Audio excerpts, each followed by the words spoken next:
और जीवन के जीते जी आपकी मन की मृत्यु हो जाती है। और जिसके मन की मृत्यु हो जाती है वही नवनूतन हो जाता है, वही नव संन्यास है, वही संन्यास है। इससे पहले संन्यास नहीं है।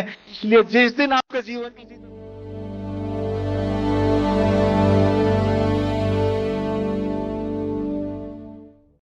जय जनेंद्र, ओम आनंद। महत्वपूर्ण सत्तर, ध्यान है मैं कौन हूं, और विषय भगवान महावीर का सूत्र अंतस्तप। अंत से आप समझ गए होंगे कि धीरे धीरे हम बाहर से अपने केंद्र की ओर बढ़ रहे हैं। और अभी आपने जो ध्यान किया, इससे पहले धीरे धीरे शरीर से, श्वासों से और धीरे धीरे फिर मन के विचारों से, इन तीनों के प्रति आप दृष्टा व साक्षी, तीनों के प्रति सचेत व सजग हुए। ये बेस है ध्यान का।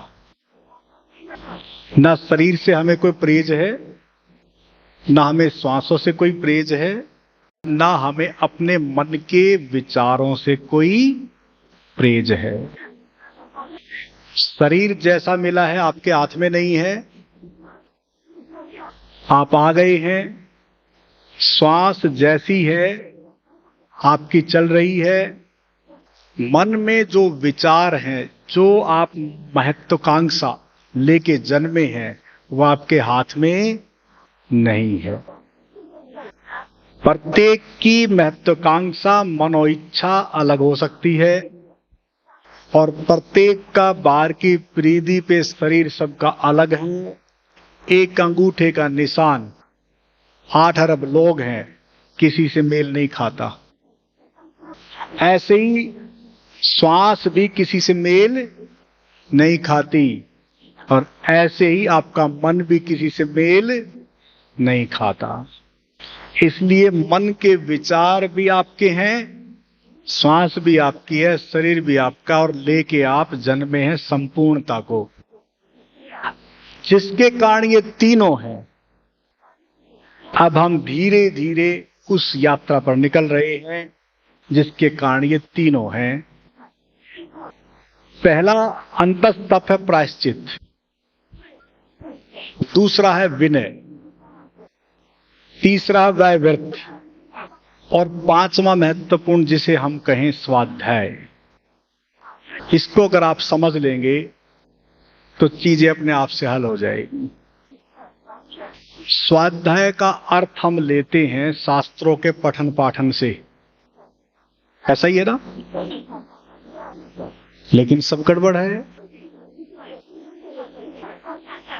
कबीर साहब कहते हैं कि ज्ञान को उपलब्ध हो गए,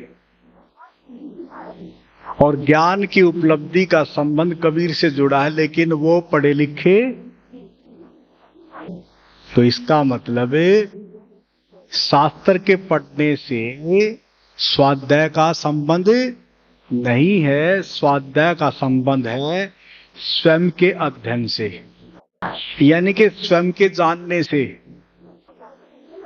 यानी कि स्वयं के अनुभव से, यानी कि जिस प्रकृति को आप लेके जन्मे हैं, जिस धर्म को आप लेके जन्मे हैं, उसका स्वाध्याय।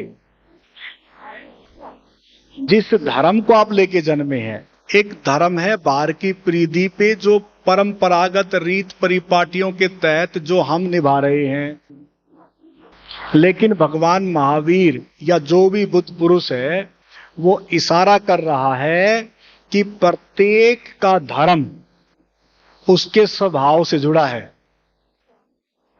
प्रत्येक धर्म का संबंध किससे जुड़ा है? स्वभाव को हम कहते हैं नेचर, और स्वभाव का संबंध अगर हम और थोड़े गहरे में जाएं तो उसे कहते हैं प्रकृति। यानी कि जो प्रकृति, और फिर उसी प्रकृति से आपका जुड़ा है गुण धर्म। जिस गुण धर्म को, जिस प्रकृति को आप लेके जन्मे हैं, उस गुण धर्म, उस प्रकृति को, उस स्वभाव को, उस नेचर को जो जान लेता है वो धर्म में प्रवेश कर जाता है। लेकिन हम उसको तो जानते नहीं। हम जो शास्त्र में जो लिखा है उसे जानने लग जाते हैं, उसे पढ़ने लग जाते हैं।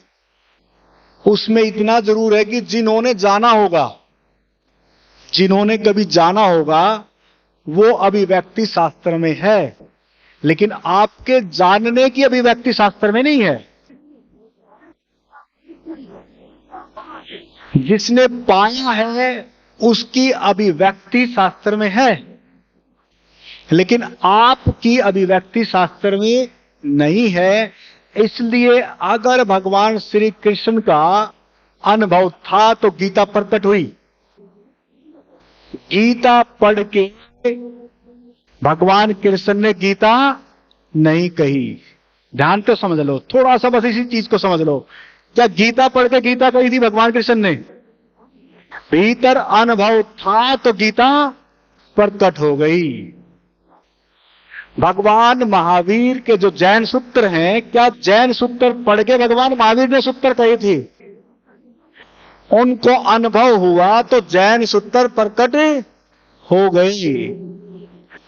महात्मा बुद्ध का अगर धम्पद है तो वो धम्पद पढ़ के धम्पद नहीं, ज्ञान हुआ तो धम्पद प्रकट हो गया। इसलिए स्वयं का अध्ययन जो कर लेता है उसके भीतर से चीजें प्रकट होती हैं, जो उसके आत्मविश्वास से प्रेरित होती है। उसके आत्मविश्वास से, दूसरे के आत्मविश्वास से प्रेरणा का कोई संबंध नहीं है। स्वयं के आत्मविश्वास से आपका संबंध है, दूसरे का विश्वास है। मान लो आपके कोई काम का है, अब है कोई काम का, अगर आपका विश्वास है आप तक तो आपके काम का है। इसलिए मेरा विश्वास मुझ तक है, लेकिन मैं कोशिश कर रहा हूं कि आप अपने उस विश्वास को जागृत करें। यही भगवान महावीर चाहते थे उस समय, यही सब बुद्ध पुरुष चाहते थे कि आप अपने स्वयं का अध्ययन करें। आपके भीतर भी गीता है, आपके भीतर भी जैन सूत्र, आपके भीतर भी वेद के महावाक्य आपके भीतर हैं। इसको थोड़ा समझ ले। अब इसी बात को दूसरे वे से समझ ले कि जो भी शास्त्र पढ़ते हैं वो फिर कहते हैं कि अनुयायी बन जाते हैं। अब इसको दूसरे वे से समझ लो। जब भगवान महावीर थे तो जैनिज्म नहीं था, इसको थोड़ा समझ लो। जब यीशु थे तो ईसाईयत नहीं थी, इसको थोड़ा समझ लो। जब भगवान कृष्ण थे तो कृष्णटी नहीं थी। ये सारे वाद, सारी प्रणाली अनुयायियों के द्वारा चलती आती है और हम उन्हीं प्रणाली परंपरागत रीत परिपाटी के तहत हम उन्हीं को फॉलो करते रहते हैं और अपने स्वयं का जो अध्ययन करना था उससे हमें चूकते रहते हैं। और सदियों से यही होता रहा है और आज भी यही हो रहा है। और आगे क्या सोचते हो? आगे नहीं होगा, आगे भी यही होगा। अपने स्वयं के अध्ययन के लिए कौन है यहां? है कोई? अपने स्वयं के पठन के लिए कौन है यहां? अपने स्वयं को जानने के लिए कितने लोग तैयार हैं? अपने स्वयं को उस आत्मा तक पहुंचने के लिए कितने लोग तैयार हैं? है यहां कोई? कितने हैं बताओ? हाथ खड़ा कर सकते हैं? हाथ खड़ा करें। कौन कौन है? अगर आप हैं तो आपको अपने स्वयं को जानना है। वो स्वाध्याय है, वो अध्ययन है, वो पठन है, वो पाठन है। हाँ, दूसरे शास्त्रों के पढ़ने से आपको इतना जरूर प्रेरणा मिलेगी, मैं ये नहीं कहूंगा गलत है, तो चलो हमें अपने आप को जानना है। जैसे ये मैं जो बोल रहा हूं ये भी कोई ना कोई शास्त्र बन जाएगा। जब इसको कोई पढ़ेगा तो क्या सोचेगा कि अरे ऐसा ऐसा बताया था, लेकिन फिर चूक जाएंगे, अभी चूक जाएंगे। मैं जो कह रहा हूं उसको थोड़ा समझने की कोशिश करो। मैं कह रहा हूं कि आपको अपने स्वयं के अर्थ को जानना है, वो स्वाध्याय है। अपनी गुण धर्म, अपनी प्रकृति को जानना, वो स्वाध्याय है। इसलिए मैंने पहले 4 जो थे वो छोड़ दिए हैं, क्योंकि उनकी इतनी आवश्यकता नहीं है जितनी आवश्यकता इस स्वाध्याय की है। और फिर जब आप अपने स्वयं को अध्ययन करने के लिए, अपने स्वयं के अर्थ को जानने के लिए, अपनी स्वयं की प्रकृति को जानने के लिए जब तैयार हो जाते हैं, तो उसका मार्ग है ध्यान। अब ये कौन सा है तप? कौन सा तप आ गया है? ये 11वां तप है। अब जोरदार तालियां बजाओ। ये जो अपने स्वयं के अर्थ को अगर जानना, तो उसका मार्ग क्या दिया भगवान महावीर ने? 11वां तप क्या बताया भगवान महावीर ने? ध्यान। कमाल है, देखो 11वां तप वो ध्यान कह रहे हैं। लेकिन ध्यान कितने करते हैं और कितने लोग ध्यान करना जानते हैं?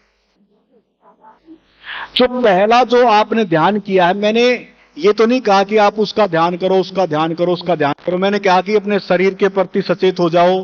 क्या कहा मैंने? अपने शरीर के प्रति सचेत हो जाओ, अपने शरीर को देखो, अपने शरीर से जुड़ो। फिर मैंने कहा कि आपके भीतर श्वास है, आपकी श्वास है, उस श्वास से जुड़ो, उसके प्रति सचेत हो जाओ। फिर मैंने कहा कि आपके मन है, आपका मन है, आपका अतीत है, आपका भविष्य है। आप अतीत में जाओ तो कोई चिंता की बात नहीं, आप भविष्य की कामना करो तो कोई चिंता की बात नहीं, क्योंकि अतीत भी आपका हो चुका है और भविष्य आने वाला है तो आपका है। यानी कि आपको स्वयं से जुड़ने के लिए जो विधि मैंने जो सुबह दी है आपको, ये महत्वपूर्ण ध्यान की विधि है। अगर इसी को अगर आप कर लें घर पर जाकर और इतना संकल्प ले लें कि मुझे केवल आधा घंटा देना ही देना है, भले ही मैं 10 मिनट बैठा अपने शरीर के साथ, भले ही मैं, हो सकता है कि अगली बार जब बैठूं तो मैं 15 मिनट बैठ जाऊं, हो सकता है कि मैं अगली बार 20 मिनट बैठ जाऊं, और हो सकता है कि कोई पहली बार ही आधा घंटा बैठ जाए। आप आधा घंटा अगर उस स्थिर अवस्था में बैठते हैं, मैं बस इतना इशारा कर रहा हूं, इसको थोड़ा समझ लेना। एक छोटी सी कहानी याद आ गई। बुद्ध का शिष्य था, बोले कि पीछे झरना था, प्यास लगी है। उसने कहा कि जाओ एक बार पानी ले आओ। शिष्य गया, दौड़ा दौड़ा, भागा भागा गया, थोड़ी दूरी पे था तो देखा कि कोई गाड़ी गुजर गई थी, पानी गादला हो गया। अब उसने देखा कि पानी तो वही गंदा हो गया। वो फिर वापस आए, बोले कि जी वो गाड़ी निकल गई थी तो पानी गंदा था। तो अब आप देखो कि पानी गंदा था, उसे साफ होने में क्या करना पड़ेगा? भाई सीधा साधा उन्होंने कहा कि जाओ, अब साफ मिलेगा। वो फिर गया शिष्य वहां, तो देखा तो पानी साफ था। कारण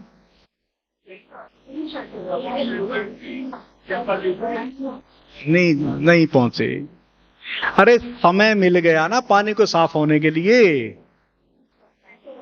भाई वो जल्दी में था, पानी लेके आना था। भगवान बुद्ध को प्यास लगी थी तो उसने सोचा कि भाई अभी तो समय लगेगा, गंदा है, तो वहां धैर्य ना किया, ना समय दिया। और फिर जब वो वापस आया, आने जाने में समय लग गया। जब गया तो पानी साफ मिला। अगर वो वहीं बैठा रहता थोड़ी देर, बस तो साफ हो जाता।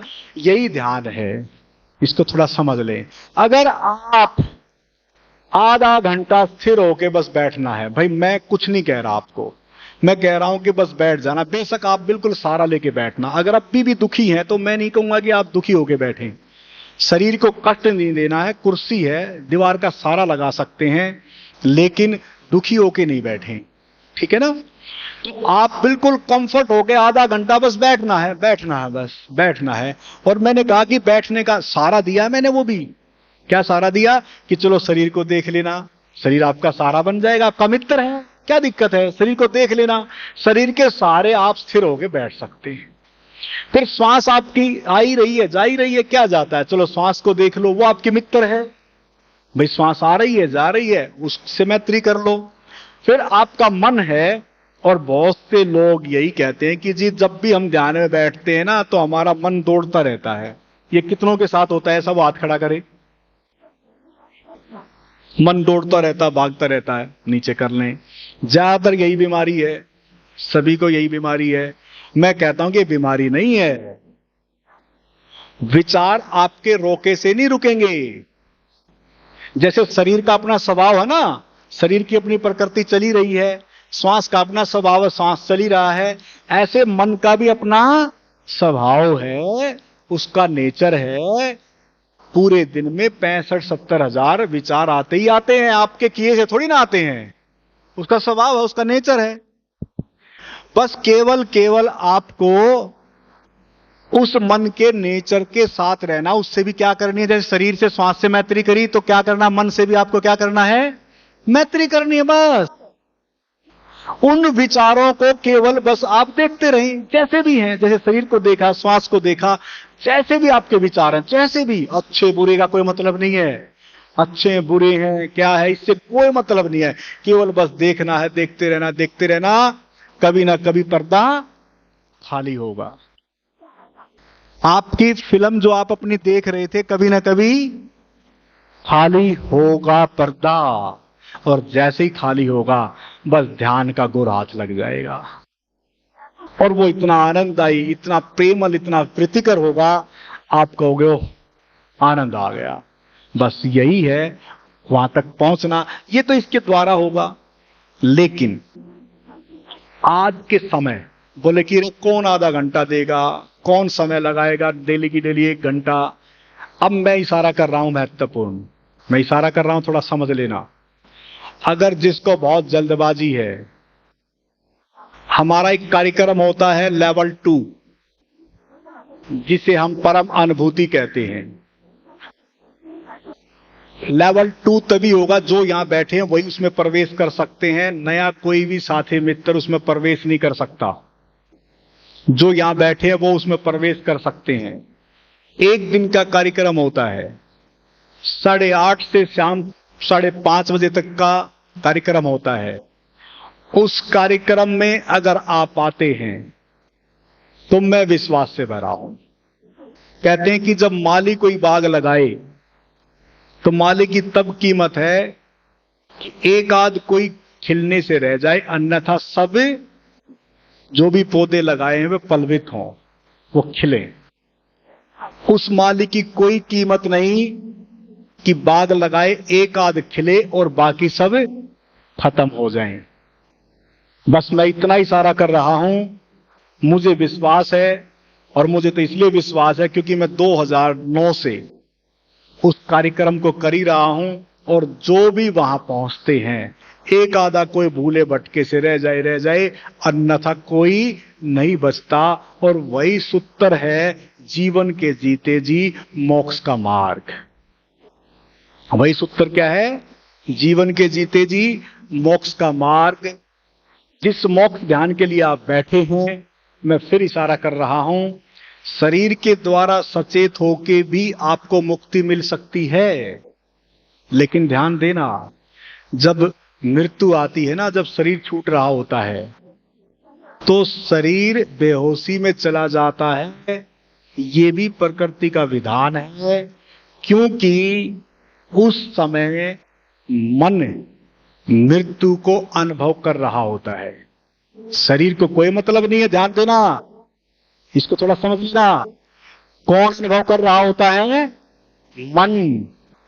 मन उस समय उस मृत्यु को अनुभव कर रहा होता है, और जब दिखता है कि अब मर रहा हूं, तो ऐसे में बहुत बेचैनी पैदा हो जाती है। और बेचैनी किस चीज की, बेचैनी इस चीज की कि अरे इतनी धन संपदा, इतना मकान, इतने बच्चे, इतनी प्रॉपर्टी, सब गया। बेचैनी किस चीज की है, मन ने ही तो सब कुछ इकट्ठा कर रखा ना।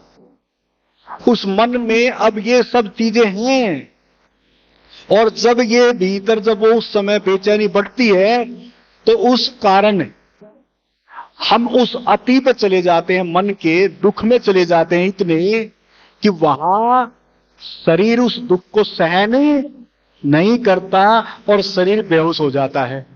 और उस बेहोशी में ही आप की मृत्यु हो जाती है। और इसलिए मृत्यु सबको क्या लगती है, पीड़ादायी, दुखदायी। जो कि मृत्यु दुखदायी नहीं है, पीड़ादायी नहीं है, लेकिन उस मन के कारण लगती है। और शरीर जब बेहोशी में जाता है, और उस महत्वाकांक्षा और उस मन के कारण जब शरीर छूटता है, तो फिर मन फिर जन्मता है। इसलिए मुक्ति नहीं है, इसको थोड़ा समझ लेना। और मैं अब इशारा कर रहा हूं कि जब आपकी मौत आए, जब शरीर आपका छूटे, और उस समय ना तो शरीर का सचेतन अवस्था काम आएगी। ये कब तक काम आएगी कि आपका जो संसार है, जहां आप रह रहे हैं, वहां तक तो ये विधि काम आएगी। और श्वास आपका छूट ही रहा है, उसके प्रति भी आप सचेत नहीं रह सकते। और फिर मन के विचारों के प्रति तो आप कहां सचेत रह पाओगे। लेकिन ये आपके संसार को सुंदरतम बनाने के लिए ये पहली विधि है जहां आप रह रहे हैं। इसलिए कुछ लोग इसी तक राजी होते हैं, बोले कि ठीक है, लेकिन मुक्ति और मोक्ष का जो मार्ग है, उसके लिए आपको उस आत्मा के केंद्र तक पहुंचना पड़ेगा, जिसे हम परम अनुभूति कहते हैं, जिसे हम ओंकार से जोड़ते हैं, जिसे नमोकार से जोड़ते हैं भगवान महावीर, जिसे ओम नमोकार से भगवान महावीर जोड़ते हैं, भगवान बुद्ध ओम मणि पद में हूं से जोड़ते हैं। और जितने भी हिंदू जो धर्मार्थ, जो धर्म है, जो ग्रंथ हैं, और वेद का सबसे मुख्य जो प्रस्तोता है वो ओम है। इसलिए उस ओम को ही हमने ओंकार ध्यान समाधि से नवाजा है, जो परम अनुभूति आपको उस कार्यक्रम में आके उस आत्म ओंकार से आपका अनुभव होता है और आप उस परम अनुभूति में लौटते हैं। और तब आपका जीवन, जीवन के जीते जी वो सूत्र आपको हाथ लगता है, जिसे कहते हैं, जो सभी बुद्ध पुरुषों ने कहा है कि जीवन के जीते जी ही मोक्ष है। अब ताली बजाओ, क्योंकि मैं दूसरी बात कहने जा रहा हूं। जीवन के जीते ही जीते जी स्वर्ग है। जीवन के जीते जी ही स्वर्ग है और जीवन के जीते जी ही नरक है। इसको थोड़ा समझ लें। मृत्यु के उपरांत ना नरक है ना स्वर्ग है। स्वर्ग में अगर लौटना है तो जीवन के जीते जी लौटना पड़ेगा। अगर स्वर्ग में लौटना है तो जीवन के जीते जी स्वर्गवासी बनना पड़ेगा। मृत्यु के बाद कोई स्वर्गवासी नहीं बनता। भले ही हो सकता है कि समाज के लोग बैठे अटपटी बात लगती हो, लेकिन जो परम सत्य है वो सत्य परम सत्य ही, जो परम सत्य है वो परम सत्य है। अगर मैं ना प्रकट करूं तो फिर मेरी उपलब्धि का कोई भी फायदा नहीं आपको मिलेगा। अगर मेरी उपलब्धि की सत्यता को अगर जानना है तो मैं वो सत्य प्रकट कर रहा हूं जो कभी बुद्ध और भगवान महावीर ने सत्य प्रकट किया, और वही सत्य मैं अब आपके सम्मुख प्रकट कर रहा हूं कि अगर आपको जीवन के जीते जी अगर सही में मुक्ति और मोक्ष की अगर आपके भीतर महत्वाकांक्षा है, क्योंकि ये भी कांक्षा है, ये भी इच्छा है। एक गाड़ी आपकी मांग करते हैं, एक बंगला आप मांग करते हैं, वो भी इच्छा है, वो बहुत इच्छा है, ये आध्यात्मिक इच्छा है। लेकिन इस इच्छा में इतना पता है, उस इच्छा में तो फिर भी बहुत चीजें और मांग आपकी बढ़ती रहती है। लेकिन इतना मुझे पता है कि इस इच्छा के पूर्ण होने में आप, इसको थोड़ा समझ जाना, संसार की जो भौतिक इच्छा है वहां भी आप संतुष्ट हो जाते हैं। और वो संतुष्टि उस तल पे तभी घटित होती है जब आपके जीवन के जीते जी, जब आप उस परम ओंकार में, उस परम समाधि में, जब भी मैं ताली बजवाता हूं तो इसका मतलब कोई ना कोई महत्वपूर्ण बात होने जा रही है। अंदर ही बैठा था मैं, उनको भी वो बात दोहरा रहा था, आपको भी दोहरा रहा हूं। बहुत जरूरी है बात कि आपका शरीर इतना मुश्किल भरा है, आपकी श्वास बहुत मुश्किल भरी है, आपका मन बहुत द्वंद में है और मुश्किल भरा है, और आत्मा बहुत सहज है। आत्मा और परमात्मा बहुत सहज है। लेकिन जब मैं ये बात बोलता हूं ना कि सहज है, तो बोले कि ऐसे युग में ये बात कहना बड़ी अजीब सी लगती है। अगर जिसको विश्वास हो उस सहजता से अगर आपको अनुभव करना है तो आप अपना समय निकाल के आ जाना। और अब रही बात ध्यान की, जो अब आपका अगला जो महत्वपूर्ण पड़ाव है ध्यान के विषय में थोड़ी चर्चा की, ध्यान क्या है, और अब मैंने मोक्ष की चर्चा की कि मोक्ष आपको कैसे मिलेगा, और अब मैं इशारा कर रहा हूं कायत्सर्ग का 12वां तप। ये सबसे महत्वपूर्ण है। अब फिर ताली बजा दें।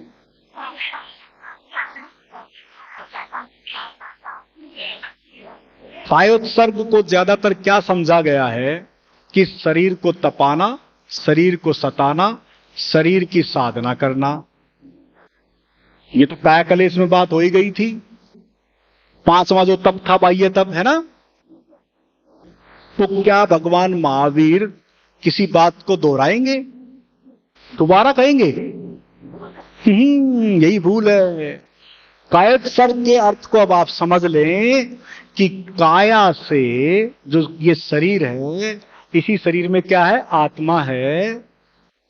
शरीर और जो आत्मा के बीच जो दूरी है, इसको थोड़ा समझ लें कि जैसे ही शरीर हटता है वैसे ही आत्मा का तल आ जाता है।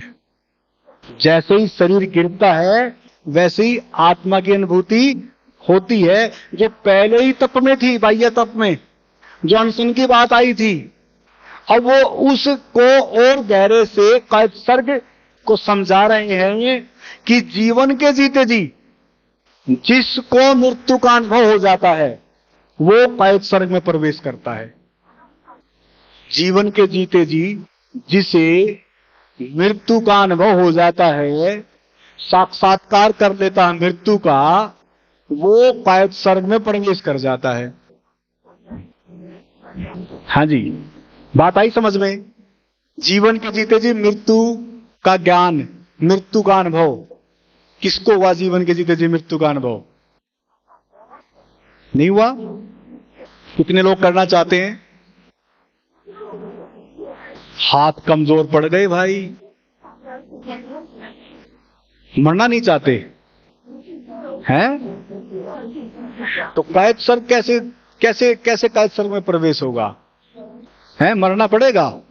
मैं कह रहा हूं कि जीवन के जीते जी मरना है बस। अब इसको थोड़ा समझ लें कि जीवन के जीते जी जो मृत्यु का अनुभव कर लेता है, इसको थोड़ा समझ लें। शरीर की मृत्यु नहीं होगी, शरीर की मृत्यु नहीं होगी। मृत्यु किसकी होगी? जहां मृत्यु का डर है। कहां का डर है मृत्यु का? मन के भीतर। मन ने ही संग्रहित किया हुआ है मृत्यु को। मन, कितनी बार आपकी मृत्यु हुई है पिछले जन्मों में, सारी कहां है वो? आपके मन की स्मृतियों में। उस मन की स्मृतियों में जो मृत्यु का जो डर है, भय है, वो मन की मृत्यु होगी, न कि शरीर की। जीवन के जीते जी अगर मन की मृत्यु होती है तो समझो कि आप ज्ञानी हो गए, केवली हो गए। ध्यान दें। और भगवान महावीर जीवन के जीते जी मृत्यु का अनुभव कर लिया था। भगवान महावीर ने क्या कर लिया था? जीवन के जीते जी मृत्यु का अनुभव कर लिया था। उन्हें मृत्यु का बोध हो गया था, उन्होंने मृत्यु का साक्षात्कार कर लिया था। और जो भी, जब भी, जिस जीवन में भी जिसने भी किया है, वही केवली ज्ञान को प्राप्त हो जाता है और फिर उसके बाद कुछ नहीं बचता। इसलिए जीवन के जीते जी मृत्यु का संबंध किससे जुड़ा है? मन की मृत्यु से। किससे जुड़ा उसका? इसलिए भगवान महावीर को कोई गाली दे तो गाली किसको लगती है? जिसका मन है। भाई यहां तो चिपकती नहीं ना गाली, या हाथ पे चिपकती है। गाली कहां लगती है? हैं? मन में। और भगवान महावीर का मन का ऑपरेशन हो चुका। यानी कि जीवन के जीते जी मृत्यु का मतलब क्या है? कि महावीर, भगवान महावीर का मन, यानी कि जो अति सूक्ष्म रूप से जहां चोट लगती है वो है हमारा ईगो। क्या है? अहंकार। वहां जब चोट लगती है तो हम बिलबिलाते हैं। और भगवान महावीर के भीतर अहंकार, अच्छा बड़ा जोर दिया, नहीं है। तो क्या हमारे भीतर भी नहीं होनी चाहिए ना? कौन कौन चाहता कि नहीं होना चाहिए? बस बात इतनी सी है। अगर ये ऑपरेशन हो जाए और ये अहंकार आपका अगर गिर जाए तो समझ लो कि जीवन के जीते जी क्या है? मृत्यु का बोध है और जीवन के जीते जी आपकी मन की मृत्यु हो जाती है। और जिसके मन की मृत्यु हो जाती है वही नवनूतन हो जाता है, वही नव सन्यास है, वही सन्यास है। इससे पहले सन्यास नहीं है। इसलिए जिस दिन आपके जीवन के जीते जी मृत्यु हो गई, समझ लो कि जिस दिन अहंकार गिर गया उसी दिन आप गुले गुलजार होंगे।